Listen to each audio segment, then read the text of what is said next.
Good morning. I'm the Minister of Foreign Affairs from Denmark, and this is one of my predecessors, Holger K. Nielsen, who have served as a special envoy in our campaign running up to today.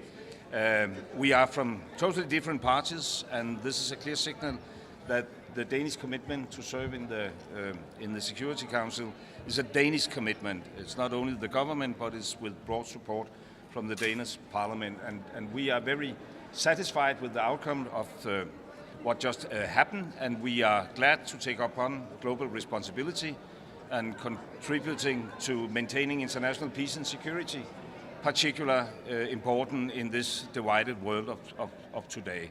I think I will leave it with that. Do you want to comment on anything, Holger? Yes, I have been traveling a lot the last 2 years, having contacts with countries around the world, very much in Africa and other countries in the global south. And I think that it's my impression that Denmark has a very good reputation around. We had used that very much. We are a small country. We are used to making compromises. We can be bridge builders in the council and have a good tradition for that. And therefore, I'm sure that Denmark will give a very good energy to the council, and therefore we are very happy to be elected. Also very happy for the result today. So thank you very much. Thank you. Yeah. Yes, of course. Minister, as you may have also seen the reports, Israel has attacked an UNRWA school where 6,000 displaced people were residing, and at least 35 people have been killed. Do you have a comment on this? Well, I don't have any specific information about that incident in particular, but generally speaking, it's the Danish position that we now need a ceasefire, and we need a totally different approach. We consider ourselves the best friends of Israel, but also as the best friends of the Palestinian citizens.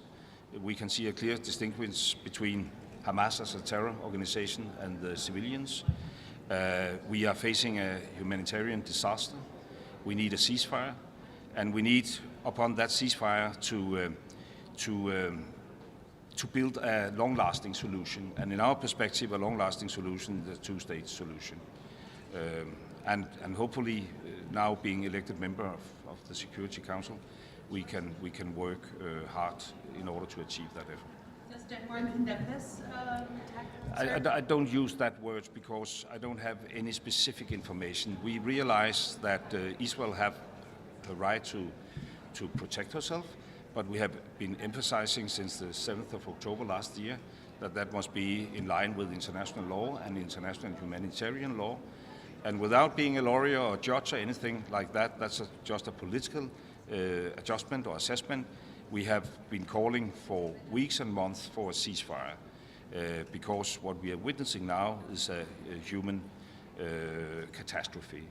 And we don't consider it to be within Israel's own best self-interest to continue like that. We need a ceasefire, and we need international negotiations in order to pave the way for a long-lasting peace. And we can have a long-lasting peace without a two-state solution in the Middle East. Thank you. Minister, many people cast doubts on over the ability of the Security Council. Even the resolutions, they are not implemented that well now. What do you think Denmark could bring to the Security Council to change this trend to make the Security Council work again? Thank you. Well, we will, as my predecessor said, we will do our utmost to be looked upon as an honest broker. And I think we have witnessed the last couple of years that the E10 countries have played a significantly important role. Look at, for instance, the resolution from March, the very first resolution passed through the Security Council calling for a ceasefire in Israel-Gaza. It was on the initiative of Malta, a very small European country, and with all the 10 elected members as penholders. So I think that shows that small countries and elected members can make a difference. And then, of course, we want basically reforms. I mean, the Security Council of today reflects the world after the end of the Second World War. So Africa should be a permanent member of the Security Council.